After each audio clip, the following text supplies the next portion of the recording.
Everyone welcome सत श्री अकाल जी। मैं हाँ हरजोत कौर हाजिर हाँ जी लैके तुहाडा अपना मनपसंद इमीग्रेशन शो उडारी विदेशा नूं। सो लेटेस्ट अपडेट्स लैके हाजिर हाँ। अज आपां खास तौर पर कैनेडा की ही गल करनी है। बहुत सारे सवाल क्योंकि आज सिर्फ और सिर्फ एक कंट्री ते बेस्ड आपां शो करन जा रहे हैं। कैनेडा नूं लैके कई सारे सवाल जो मैं डिस्कस करूँगी तो अज की डिस्कशन के लिए साडे नाल स्टूडियो विच मौजूद ने जी निक ग्लोबल तो वीज़ा एक्सपर्ट मिस्टर पाहुल जोत सिंह साडे नाल स्टूडियो विच मौजूद ने। बहुत बहुत स्वागत है जी। सत श्री अकाल। सत श्री अकाल जी सारिਆਂ ਨੂੰ। ਅੱਜ ਆਪਾਂ ਕੈਨੇਡਾ ਬਾਰੇ ਡਿਸਕਸ ਕਰਨ ਜਾ ਰਹੇ ਹਾਂ। ਜਿਹੜੇ ਵੀ ਬੱਚਿਆਂ ਦੇ ਸਾਰੇ ਡਾਊਟਸ ਨੇ ਉਹ ਆਪਾਂ ਕਲੀਅਰ ਕਰਾਂਗੇ। ਨਿੱਕੀ ਨਿੱਕੀ ਚੀਜ਼ ਨੂੰ ਡਾਊਟਸ ਹੁੰਦੇ ਨੇ ਮੈਮ, ਸਾਰੀ ਚੀਜ਼ਾਂ ਨੂੰ ਲੈ ਕੇ ਆਪਾਂ ਹਰ ਇੱਕ ਚੀਜ਼ ਬਾਰੇ ਡਿਟੇਲ ਵਿੱਚ ਗੱਲ ਕਰਾਂਗੇ ਤੇ ਪ੍ਰੋਸੈਸ ਬਾਰੇ, ਅਕੈਡਮਿਕਸ ਬਾਰੇ, एवरीथिंग। बिल्कुल क्योंकि सवालों की शुरुआत सब तो पहला अगर करिए तो स्टूडेंट्स को अपना आयल स्कोर लैके बहुत ज़्यादा कन्फ्यूजन रही है।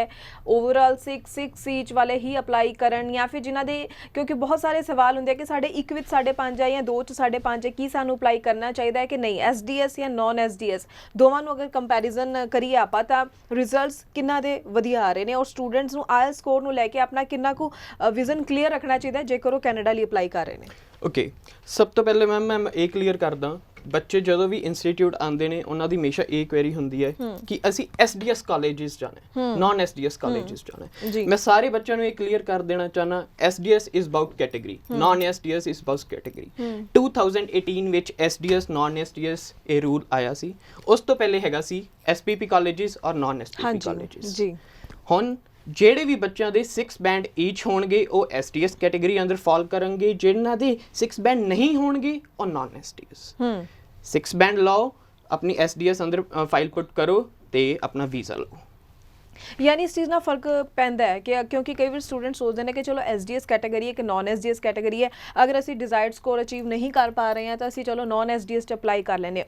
कितना को फर्क रहता प्रोसैसिंग में? मैम देखो, प्रोसैसिंग फर्क जरूर रहता है क्योंकि राइट नाउ 90% तो अबव ਜਿਹੜੇ ਵੀ ਵੀਜ਼ਾ ਆ ਰਹੇ ਨੇ ਉਹ SDS ਅੰਦਰ ਆ ਰਹੇ ਨੇ। ਠੀਕ ਹੈ। 10% ਤੁੱਕਾ ਲੱਗ ਗਿਆ ਤਾਂ ਲੱਗ ਗਿਆ, ਨਹੀਂ ਤਾਂ ਵੀਜ਼ਾ ਨਹੀਂ ਆ ਰਹੇ ਜਿਨ੍ਹਾਂ ਦੇ 5.5 ਬੈਂਡ ਹੈ। ਇੱਕ ਵਿੱਚ ਵੀ 5.5 ਹੈ ਉਹਨਾਂ ਦੇ ਨॉन SDS ਚ ਜਾਏਗਾ। ਜੀ ਤੇ ਮੈਮ ਇੱਕ ਚੀਜ਼ ਹੋਰ ਸਾਰੇ ਬੱਚਿਆਂ ਨੂੰ ਇਹ ਦੱਸਣਾ ਚਾਹੂੰਗਾ, ਅਕੈਡਮਿਕਸ ਇੱਕ ਇਹੋ ਜਿਹੀ ਚੀਜ਼ ਹੈ ਜਿੰਦੇ ਬੇਸ ਤੇ ਤੁਸੀਂ ਜਾਣਾ ਹੈ। ਇੱਕ ਉਹ ਨੀ ਹੈ, ਜੋ ਤੁਸੀਂ ਨੀ ਹੀ ਸਟਰੋਂਗ ਨਹੀਂ ਰੱਖੋਗੇ ਤੁਸੀਂ ਉੱਥੇ ਜਾ ਕੇ ਕੀ ਕਰੋਗੇ। ਬਿਲਕੁਲ। पहली गल +2 एक बच्चे ने कर ली है, कोई भी बच्चा मैम रिपीट नहीं करता +2। 1 साल होंदा है एकेडमिक ईयर, कोई भी बच्चा रिपीट नहीं करूगा।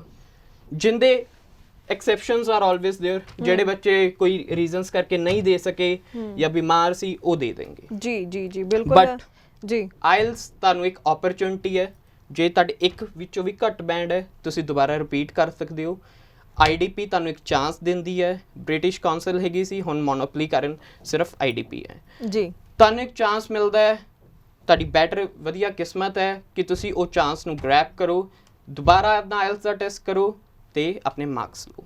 जी जी बिल्कुल। तो तुहाडे मन में भी कोई सवाल होवे लगातार जो है नंबर डिस्पले हो रहा है, तुसी इस नंबर के उपर कॉल कर सकते हो, निक ग्लोबल की टीम के नाल जुड़ सकते हो और सही सलाह तुसी जरूर लै सकते हो। नाल दी नाल तुहानूं दस दिए सेक्टर 34A चंडीगढ़ दे विच इन्हां दा ऑफिस है, तुसी अपने डॉक्यूमेंट्स लैके विजिट कर सकते हो ताकि राइट टाइम ते सही असैसमेंट करवाओ अपने डॉक्यूमेंट्स दी, तुहानूं सही सलाह मिले और तुसी सही डिसीजन लैके जो है अपना विदेश जाने का सपना साकार कर सको। वैसे असीं चाहे अज कैनेडा बारे ही गल कर रहे हैं पर निक ग्लोबल जो है बाकी सारी कंट्रीज़ विच भी डील करते हैं। कैनेडा, आस्ट्रेलिया, UK, US जिथे भी स्टूडेंट्स जाना चाहते हैं सब कंट्रीज़ विच डील किया जाता। सो तुहाडा कोई भी सवाल हो अदर दैन कैनेडा तां भी तुसी जो है कॉल करके जरूर सवाल कर सकते हो। फिलहाल अज असीं सिर्फ और सिर्फ कैनेडा बारे इस करके गल कर रहे हैं ताकि हर एक चीज़ जो है असीं स्टूडेंट्स नाल क्लीयर कर सकीए। चलो आपां आइल्स नूं लैके SDS नॉन SDS की गल क्लीयर की है कि स्टूडेंट्स नूं SDS वाल ही प्रैफर करना चाहिए ताकि अपनी स्ट्रोंग प्रोफाइल के उपर काम करते हुए सक्सैसफुली वीज़ा लै सकन। रिफ्यूजल की अगर मैं गल करा तो मैं वो भी जानना चाहूँगी की रीजनस मेनली आप अज के टाइम क्योंकि हर बारी थोड़ा फॉर्मेट चेंज होंदा रहता है ना, अज के टाइम रिफ्यूजल्स के की रीजन दिख रहे हैं? मैम ਜਦੋਂ ਵੀ ਬੱਚਿਆਂ ਦੀ ਰਿਫਿਊਜ਼ਲ ਆਂਦੀ ਹੈ ਮੇਨ ਕਾਰਨ ਸਭ ਤੋਂ ਵੱਡਾ ਇਹ ਹੁੰਦਾ ਹੈ ਕੋਰਸ ਸਿਲੈਕਸ਼ਨ। ਇਹ ਗੱਲ ਸਾਰੇ ਬੱਚੇ ਧਿਆਨ ਵਿੱਚ ਰੱਖਣ, course is the key selection to get your visa. ਇੱਕ ਕੋਰਸ ਹੀ ਹੈ ਜਿਹੜਾ ਤੁਹਾਨੂੰ ਇੱਕ ਵੀਜ਼ੇ ਅੰਦਰ ਲੈ ਕੇ ਜਾਂਦਾ ਹੈ। ਇੱਕ ਤੁਸੀਂ ਕਲੂ ਦੇ ਰਹੇ ਹੋ ਐਮਬੈਸੀ ਨੂੰ ਕਿ ਅਸੀਂ ਰਾਈਟ ਕੋਰਸ ਸਿਲੈਕਸ਼ਨ ਕਰਕੇ ਜਾ ਰਹੇ ਹਾਂ। ਹਮੇਸ਼ਾ ਕੋਰਸ ਲਓ ਪ੍ਰੋਗਰੈਸ਼ਨ ਵਿੱਚ ਆਪਣੇ ਪਿਛਲੀ ਪੜ੍ਹਾਈ ਦੇ ਰਿਲੇਟਡ ਕੋਰਸਿਸ ਲਓ। ਜੇ ਤੁਸੀਂ ਆਪਣੀ ਪਿਛਲੀ ਪੜ੍ਹਾਈ ਦੇ ਰਿਲੇਟਡ ਕੋਰਸਿਸ ਨਹੀਂ ਲਓਗੇ, ਪ੍ਰੋਗਰੈਸ਼ਨ ਵਿੱਚ ਨਹੀਂ ਲਓਗੇ, you will not get in visa. ਤੁਹਾਨੂੰ ਵੀਜ਼ਾ ਨਹੀਂ ਮਿਲ ਸਕਦਾ। ਤਾਂ ਜਦੋਂ ਵੀ ਤੁਸੀਂ ਕੋਰਸ ਲੈਣਾ ਹੈ, specially for the graduation students ma'am, graduation ਜਦੋਂ ਬੱਚੇ ਦੀ ਹੋ ਜਾਂਦੀ ਹੈ ਉਹ ਕਈ ਵਾਰੀ ਪ੍ਰੋਗਰੈਸ਼ਨ ਵਿੱਚ ਕੋਰਸਿਸ ਨਹੀਂ ਲੈਂਦੇ। ਕਈ ਬੱਚਿਆਂ ਦਾ ਇਹ ਹੁੰਦਾ ਕਿ ਅਸੀਂ ਉੱਥੇ ਜਾ ਕੇ ਕੰਮ ਕਰਨਾ ਹੈ, ਅਸੀਂ ਪੜ੍ਹਨਾ ਨਹੀਂ, ਤਾਂ ਉਹ ਅੰਡਰ ਗ੍ਰੈਜੂਏਟ ਵਾਲਾ ਕੋਰਸ ਲੈ ਲੈਂਦੇ ਆ, ਜਿੰਦੇ ਕਾਰਨ ਰਿਫਿਊਜ਼ ਹੋ ਜਾਂਦਾ ਹੈ। ਦੋ ਹੀ ਚੀਜ਼ਾਂ, ਲਿੰਕ ਕਰੋ ਆਪਣੀ ਪਿਛਲੀ ਪੜ੍ਹਾਈ ਨਾਲ। ਦੂਸਰੀ ਚੀਜ਼ ਇਹ ਹੈ ਕਿ ਤੁਸੀਂ ਪ੍ਰੋਗਰੈਸ਼ਨ ਵਿੱਚ ਕੋਰਸ ਲਓ। SOP ਦੀ ਗੱਲ ਕਰ ਲੈਂਦੇ ਹਾਂ। ਹਾਂਜੀ, SOP ਦਾ ਮੀਨਿੰਗ ਹੁੰਦਾ ਹੈ ਸਟੇਟਮੈਂਟ ਆਫ ਪਰਪਸ, ਜਿੰਦੇ ਵਿੱਚ ਆਪਾਂ ਹਰੇਕ ਚੀਜ਼ ਇੱਕ ਐਮਬੈਸੀ ਨੂੰ ਦੱਸਦੇ ਹਾਂ ਕਿ ਅਸੀਂ ਕਿਉਂ ਜਾ ਰਹੇ ਹਾਂ, ਸਾਡੀ ਕੀ ਰਿਸਪੌਂਸਿਬਿਲਿਟੀਜ਼ ਨੇ, ਅਸੀਂ ਵਾਪਿਸ ਆਵਾਂਗੇ ਜਾਂ ਨਹੀਂ ਆਵਾਂਗੇ, ਆਪਣੇ ਫਿਊਚਰ ਗੋਲਸ ਕੀ ਨੇ, ਇਹ ਸਾਰੀ ਚੀਜ਼ਾਂ ਬਾਰੇ ਦੱਸਦੇ ਹਾਂ। ਤੇ ਜਦੋਂ ਆਪਾਂ SOP ਵਿੱਚ ਇੱਕ ਏਜੰਟ ਨੂੰ ਇਹ ਕਹਿ ਦਿੰਦੇ ਹਾਂ, ਇੱਕ ਐਜੂਕੇਸ਼ਨਲ ਕੰਸਲਟੈਂਟ ਨੂੰ ਇਹ ਚੀਜ਼ ਕਹਿ ਦਿੰਦੇ ਹਾਂ ਕਿ ਤੁਸੀਂ ਸਾਡੀ SOP ਬਣਾ ਦਿਓ, ਤਾਂ ਉਹ ਚੀਜ਼ ਕਲੀਅਰਲੀ ਨਹੀਂ ਮੈਂਸ਼ਨ ਕਰ ਪਾਉਂਦੇ, ਕਿਉਂਕਿ ਮੈਂ ਜਿਹੜੀ ਬੰਦੇ ਦੀ ਆਪਣੀ ਥੋਟਸ ਹੈ ਉਹ ਬੰਦਾ ਖੁਦ ਹੀ ਦੱਸ ਸਕਦਾ ਹੈ। ਜੀ ਜੀ, ਥੋਟਸ ਤੁਸੀਂ ਦੱਸੋ, ਰਿਪਰੈਜ਼ੈਂਟੇਸ਼ਨ, ਐਬਰੀਵੇਸ਼ਨ, ਵਰਡਿੰਗਸ ਉਹ ਖੁਦ ਵੀ ਪਾ ਸਕਦੇ ਨੇ। ਜੀ ਜੀ, ਥੋਟਸ ਜ਼ਰੂਰ ਦੱਸੋ।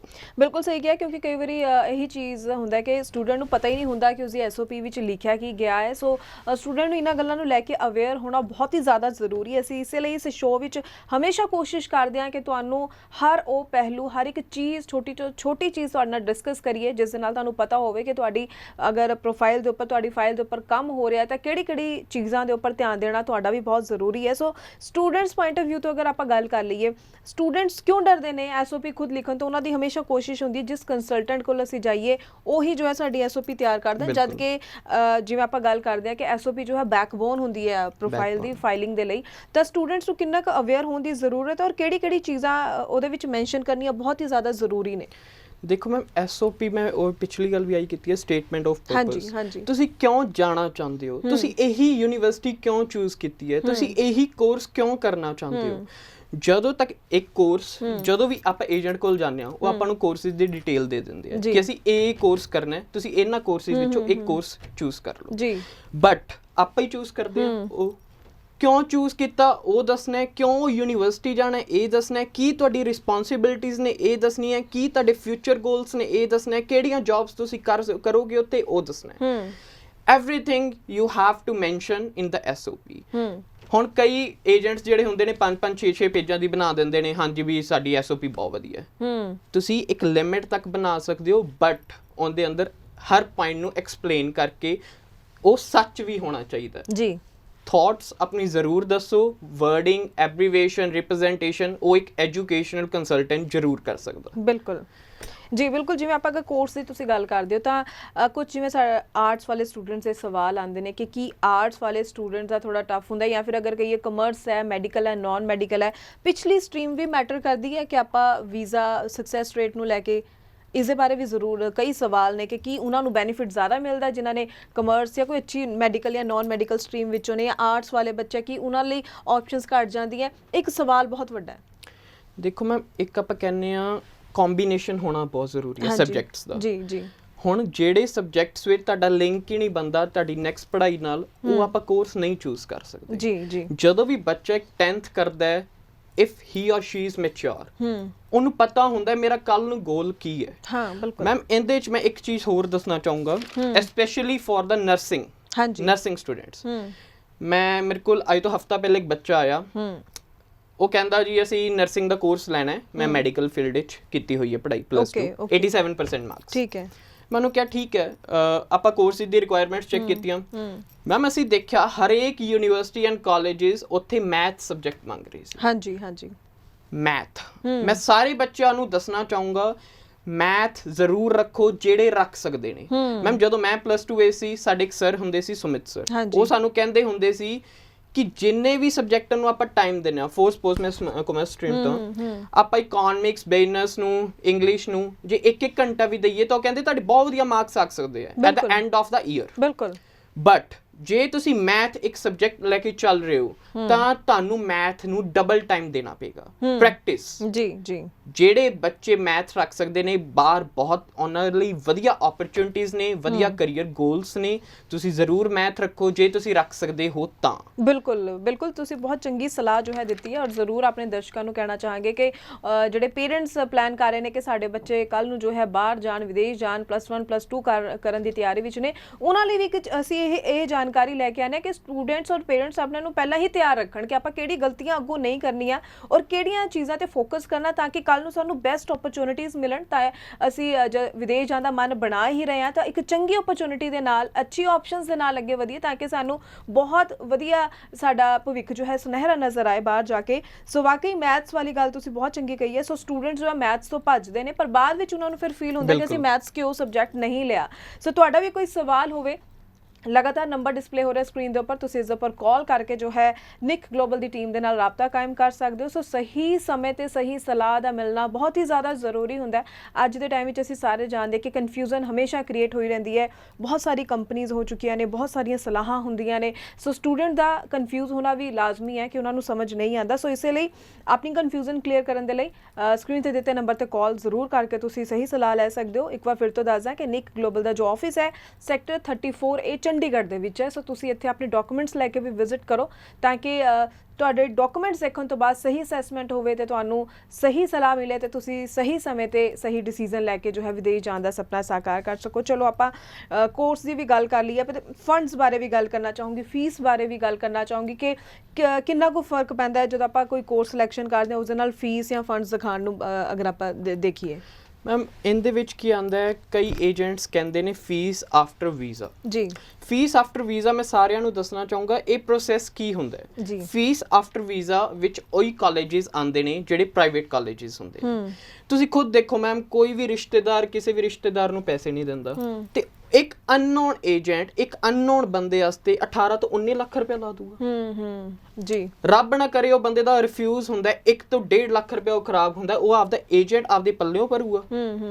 ਬੱਚਿਆਂ ਨੂੰ ਇਹ ਸਮਝਣ ਦੀ ਲੋੜ ਹੈ, ਇਹ ਐਡਵਰਟਾਈਜ਼ਮੈਂਟ ਹਰੇਕ ਕੋਈ ਕਰ ਸਕਦਾ ਹੈ ਫੀਸ ਆਫਟਰ ਵੀਜ਼ਾ, ਬਟ ਬੱਚੇ ਵੀ ਇਸ ਐਡਵਰਟਾਈਜ਼ਮੈਂਟ ਤੋਂ ਬਹੁਤ ਪ੍ਰਭਾਵਿਤ ਹੁੰਦੇ ਨੇ।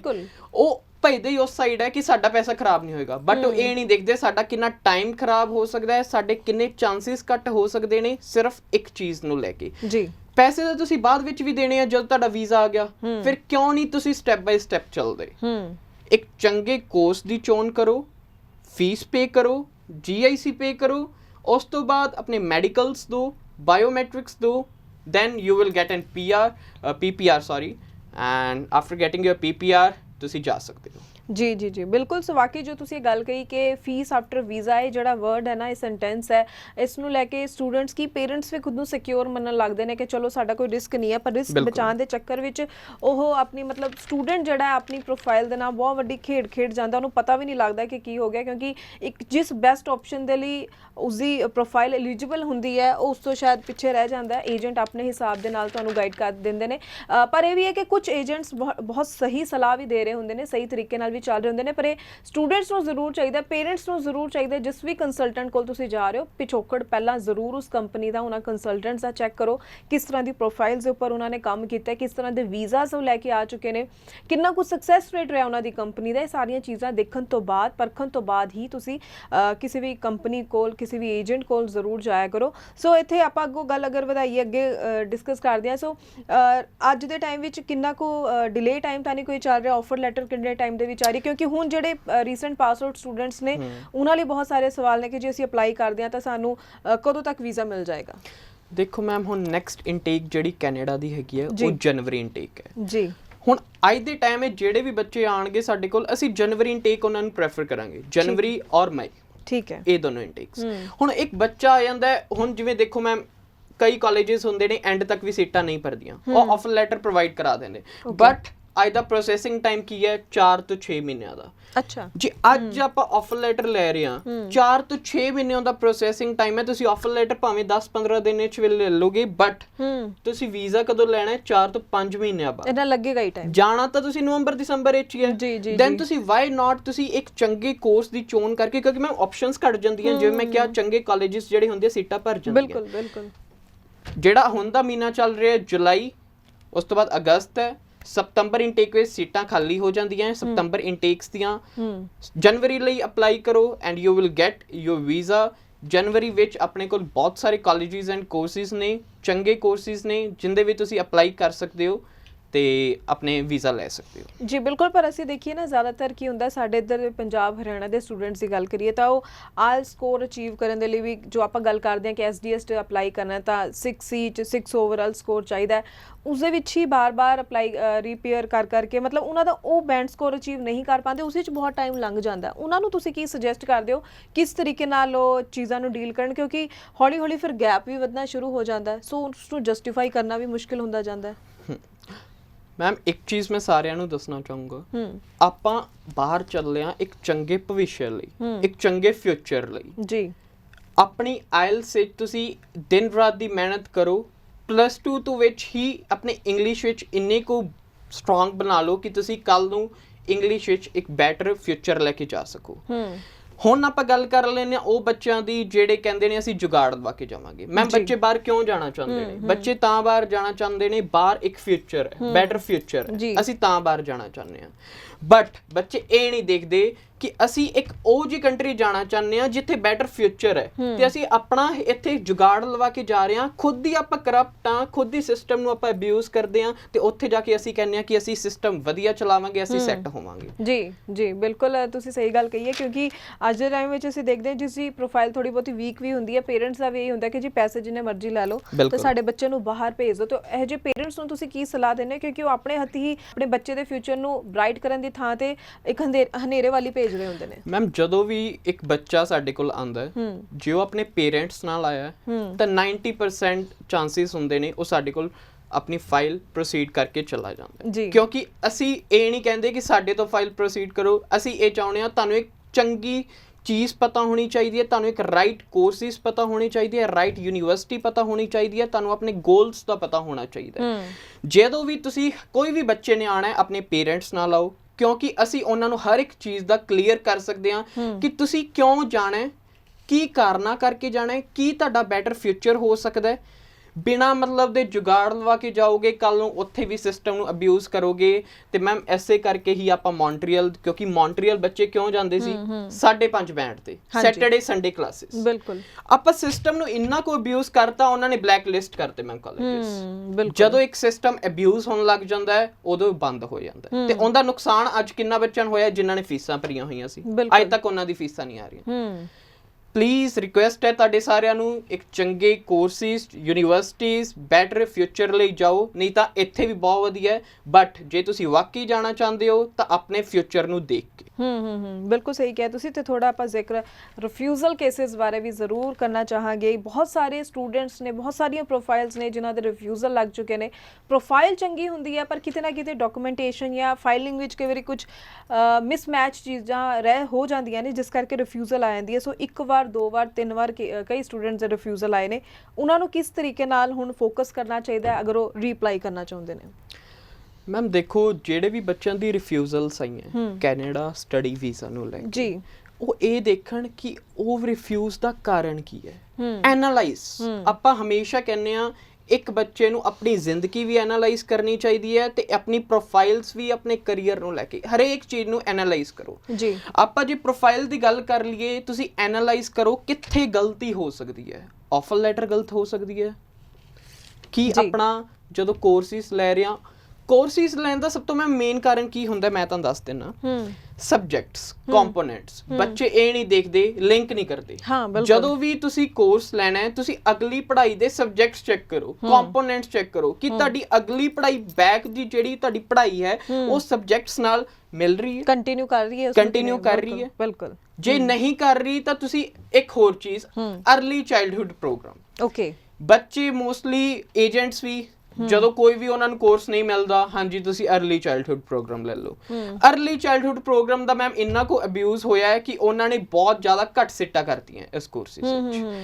ਜਦੋਂ ਵੀ ਤੁਸੀਂ ਕੋਰਸ ਲੈਣਾ ਹੈ, ਆਪਣੀ ਪਿਛਲੀ ਪੜ੍ਹਾਈ ਨੂੰ ਦੇਖ ਕੇ ਲੈਣਾ ਹੈ, ਜਿੰਨੇ ਵੀ ਤੁਹਾਡੇ ਮਾਰਕਸ ਨੇ ਉਸ ਅਕੋਰਡਿੰਗ ਲੈਣਾ ਹੈ, ਲਿੰਕ ਹੋਣਾ ਚਾਹੀਦਾ ਹੈ, ਤੁਹਾਨੂੰ ਡੈਫੀਨੇਟਲੀ ਵੀਜ਼ਾ ਮਿਲੇਗਾ। ਕਿਉਂ ਮਿਲੂਗਾ? ਕਿਉਂਕਿ course is the key selection. ਮੈਂ ਫਿਰ ਉਹ ਗੱਲ ਰਿਪੀਟ ਕਰ ਰਿਹਾ, ਕੋਰਸ ਇੱਕ ਇਹੋ ਜਿਹੀ ਚੀਜ਼ ਹੈ ਜਿੰਦੇ ਕਾਰਨ ਤੁਸੀਂ ਇੱਕ ਬੱਚਿਆਂ ਨੂੰ ਇੱਕ ਚੀਜ਼ ਦੱਸੋ, ਏਜੰਟਸ ਜ਼ਰੂਰ ਦੱਸਣ ਕਿ ਜੇ ਤੁਸੀਂ ਅੱਜ ਕੋਰਸ ਹੀ ਨਹੀਂ ਠੀਕ ਲੈ ਕੇ ਜਾ ਰਹੇ ਹੋ, ਤੁਸੀਂ ਉੱਥੇ ਕਰੋਗੇ ਕੀ? ਅੱਜ ਹੀ ਤੁਸੀਂ ਜੁਗਾੜ ਲਵਾ ਕੇ ਜਾ ਰਹੇ ਹੋ, ਕੱਲ ਨੂੰ ਤਾਂ ਵੀ ਤੁਸੀਂ ਇੰਗਲਿਸ਼ ਸਕੂਲਾਂ 'ਚ ਹੀ ਪੜ੍ਹਨਾ ਹੈ, ਕਾਲਜਿਸ ਵਿੱਚ ਹੀ ਪੜ੍ਹਨਾ ਹੈ, ਇੰਗਲਿਸ਼ ਵਿੱਚ ਹੀ ਪੜ੍ਹਨਾ ਹੈ। ਜੀ ਜੀ ਜੀ। ਤਾਂ ਕਿਉਂ ਨਾ ਆਪਾਂ ਇੱਕ ਚੰਗੀ ਯੂਨੀਵਰਸਿਟੀ ਚੰਗੇ ਕੋਰਸਿਸ ਲਈ ਜਾਈਏ ਤਾਂ ਕਿ ਆਪਣਾ ਬੈਟਰ ਫਿਊਚਰ ਹੋਵੇ। ਜੀ ਜੀ ਜੀ ਬਿਲਕੁਲ। ਸੋ ਲਗਾਤਾਰ ਨੰਬਰ ਡਿਸਪਲੇ ਹੈ ਜੀ, ਮੈਂ ਬਾਰ-ਬਾਰ ਇਸ ਲਈ ਕਹਿ ਰਹੀ ਕਿ ਤੁਸੀਂ ਚਾਹੇ ਨੰਬਰ ਨੋਟ ਕਰਕੇ ਰੱਖ ਲਓ ਤੇ ਤੁਸੀਂ ਸ਼ੋਅ ਦੇ ਦੌਰਾਨ ਜਾਂ ਸ਼ੋਅ ਤੋਂ ਬਾਅਦ ਵੀ ਇਸ ਨੰਬਰ ਤੇ ਕਾਲ ਕਰ ਸਕਦੇ ਹੋ। ਨਿਕ ਗਲੋਬਲ ਦੀ ਟੀਮ ਦੇ ਨਾਲ ਰਾਬਤਾ ਕਾਇਮ ਕਰ ਸਕਦੇ ਹੋ, ਸਹੀ ਸਲਾਹ ਲੈ ਕੇ ਸਹੀ ਟਾਈਮ ਤੇ ਜੋ ਹੈ ਤੁਸੀਂ ਅਪਲਾਈ ਕਰੋ ਤਾਂ ਕਿ ਤੁਹਾਡਾ ਸਟੱਡੀ ਵੀਜ਼ਾ ਜਲਦੀ ਤੋਂ ਜਲਦੀ ਆਵੇ। ਜਿਵੇਂ ਆਪਾਂ ਅਗਰ ਕੈਨੇਡਾ ਦੀ ਗੱਲ ਕਰੀਏ, ਪ੍ਰੋਸੈਸਿੰਗ ਟਾਈਮ ਆਲਰੇਡੀ ਬਹੁਤ ਜ਼ਿਆਦਾ ਚੱਲ ਰਿਹਾ, ਸੋ ਇਸੇ ਲਈ ਤੁਹਾਨੂੰ ਜ਼ਿਆਦਾ ਤੁਸੀਂ ਸੋਚ ਵਿਚਾਰ ਵਿੱਚ ਪਾਓਗੇ ਤਾਂ ਟਾਈਮ ਹੋਰ ਲੰਘਦਾ ਜਾਏਗਾ, ਅੱਛੀ ਆਪਸ਼ਨਸ ਤੁਹਾਡੇ ਹੱਥੋਂ ਖੁੱਜਦੀਆਂ ਜਾਣਗੀਆਂ ਤੇ ਗੈਪ ਵੀ ਵੱਧ ਜਾਂਦਾ ਜਿਸ ਨੂੰ ਜਸਟੀਫਾਈ ਕਰਨਾ ਫਿਰ ਹੌਲੀ ਹੌਲੀ ਮੁਸ਼ਕਿਲ ਹੋ ਜਾਂਦਾ।